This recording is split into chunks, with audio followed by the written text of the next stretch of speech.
চারিদিকে শুধু বৃষ্টি আর বৃষ্টি। আর এই বৃষ্টির ফলে এখানে সেখানে ছোটোখাটো গর্তগুলোও জলে ভর্তি। আবার আমাদের সব গ্রামীণ এলাকার বিভিন্ন জায়গাতে যেন বন্যা হচ্ছে। আর এই বন্যার মধ্যেই কিন্তু অনেক মানুষকেই তাদের দৈনন্দিন জীবনযাত্রায় এগিয়ে যেতে হচ্ছে বৃষ্টিকে পেছনে ঠেলে। তো বৃষ্টিমুখর একটি নতুন সকালে আমার সমস্ত প্রিয় বন্ধুদের জানাই সুপ্রভাত। বর্ষাকাল মানেই সকাল থেকে প্রত্যেকটা মানুষ তাড়াহুড়োর মধ্যে থাকে কখন জমিতে যাওয়া হবে। আর জানো তো বন্ধুরা, আমাদের গ্রামেও চাষ লাগানো শুরু হয়ে গেছে। বেশ কয়েকদিন ধরে খুব তোড়জোড় করে সবাই তাড়াহুড়ো কাজে নেমে যাচ্ছে। আর জমিতে চাষের কাজ মানেই যেন বাকি সব পেছনে ঠেলে আগে জমির কাজ শুরু করা যাক। ব্যাস, নতুন একটি সকালে আমার সমস্ত প্রিয় বন্ধু যারা রয়েছো, আমার ভিডিওটা ক্লিক করেছো, তোমরা সবাই কেমন আছো? আশা করছি ভালো আছো, আর আমিও খুব ভালো আছি। বৃষ্টির মধ্যে সেই ছোট্টবেলায় কত ভেজার নেশা থাকতো, আর এখন জানো তো ভেজার ইচ্ছে থাকলেও যায় না। কারণ ভিজতে যাব, হয়তো তারপর হঠাৎ করে দেখলাম জ্বর সর্দি, আর ঘরের গৃহিণীরা যদি জ্বর সর্দি নিয়ে শুয়ে থাকে তাহলে তো হয়েই গেল। সেই 7-5 ভেবে না এখন আর যাওয়া হয় না। সত্যি বলতে সময়ের সাথে সাথে আমাদের ইচ্ছেগুলোও যেন ধামাচাপা পড়ে যায়।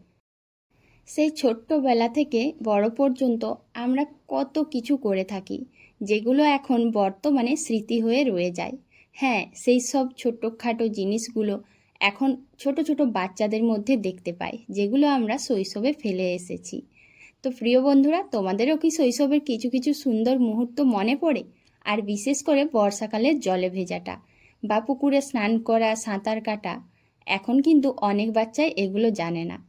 তো দেখো, সকাল থেকে সংসারের কাজ তো করে নিয়েছি, আর বৃষ্টির মধ্যে কি করব।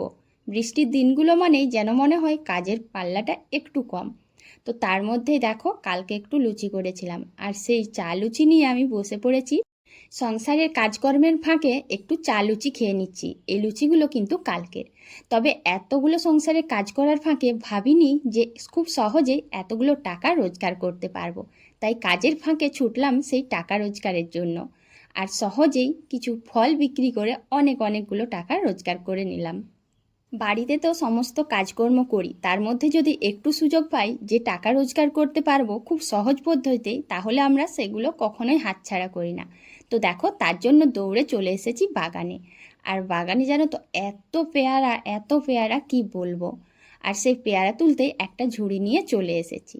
তো কিভাবে আমি বাগানে এসে এত টাকা রোজগার করতে পারছি সেটা অবশ্যই তোমরা দেখো। আর কেনই বা বললাম পুরোটা দেখো শেষ পর্যন্ত, তাহলে বুঝতে পারবে।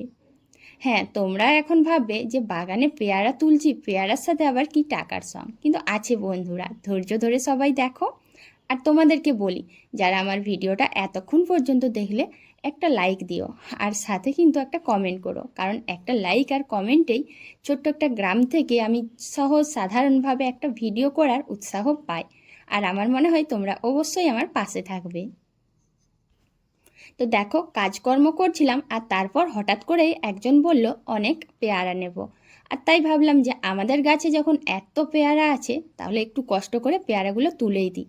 আর জানো তো, এরকম অনেক আছে লোক যারা আমাদের বাগানের কলা নিতে আসে, বা লেবু নিতে আসে, বা আনারস নিতে আসে। আর এখন কিন্তু তারা জানে যে আমাদের গাছে অনেক পেয়ারা হচ্ছে, আর তাই কিছু পেয়ারা নেবে, সেই জন্য এই পেয়ারাগুলো দিচ্ছি। আসলে অনেক পেয়ারা তুলতে হচ্ছে এই কারণেই যে কোনো একটা পুজো উপলক্ষে তারা এইগুলো বিক্রি করবে, আর সেই জন্যই আমি তুলে দিচ্ছি।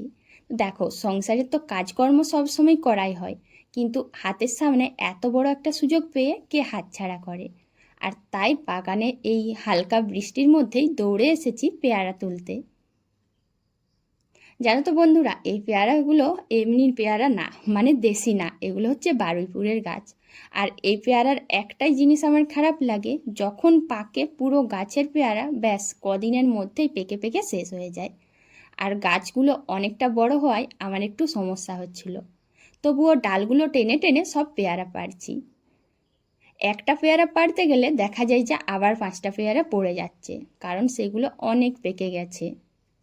কাঁচা পাকা সব রকম পেয়ারাই নেবে, তাই আমার কোনো সমস্যা নেই, মাটির নিচে পড়লো আর আমি ঝুড়িতে ফেললাম, যেটাই হোক না কেন সবগুলো এক জায়গায় করতে পারবো। শুধু সমস্যা হচ্ছিল যে পেয়ারা পাড়তে গিয়ে দেখছি বৃষ্টিটা কিন্তু বেশ ভালোই আসছে। কখনো দেখছি বৃষ্টিটা হালকা গুঁড়ি গুঁড়ি পড়ছে, কখনো বেশ একটু জোরে পড়ছে। তো পেয়ারাগুলো তুলতে যেয়ে এত সুন্দর পেয়ারাগুলো দেখতে লাগছিল, তাই তোমাদের সাথে একটু শেয়ার করলাম। পেয়ারা মাখা খেতে কারা কারা ভালোবাসো একটু কমেন্টে জানাবে। হ্যাঁ, আমাদের গাছের পেয়ারা যদি খেতে চাও অবশ্যই আমাদের বাড়ি চলে আসতে পারো। কয়েকটা পেয়ারা কেটে তার সাথে লবণ, লেবু আর একটু শুকনো লঙ্কার গুঁড়ো, এই 3টে জিনিস মিশিয়ে যদি পেয়ারা খাও খেতে তো দুর্দান্ত লাগবে। আহা কি সুন্দর লাগে। তবে এই মুহূর্তে আমি কিন্তু পেয়ারা খাচ্ছি না, তোমাদেরকে বললাম অনেকেই হয়তো এরকমভাবে পেয়ারা খেতে ভালোবাসো। তো দেখো ওখান থেকে এসে করে রান্নাবান্নাতে বসে পড়েছি। আর রান্না করেও নিয়েছি কিছুটা, ডাল করেছি, একটা মিক্সড ভেজ তরকারি করেছি, শাক ভাজা, আর এখন করছি মাছের ডিমের বড়া। মাছের ডিমের বড়া জানো তো অনেকে এতটাই ভালোবাসে যে সেখানে মাছের থেকেও মাছের ডিমটাই বেশি প্রিয় মনে করে। আমিও কিন্তু এরকম, আমারও কিন্তু মাছের থেকে মাছের ডিমটা বেশ ভালো লাগে। তো দেখো মাছের ডিমের বড়াটা হালকা আঁচে করছি। ওই যে বাঁশটা দিয়ে উনুনটা জ্বেলেছি, ওই উনুনটাতে কিন্তু খুব বেশি জাল দেওয়া যাবে না, কারণ বাঁশটা বেশি জাল দিলে এই বড়াগুলো পুড়ে যাবে।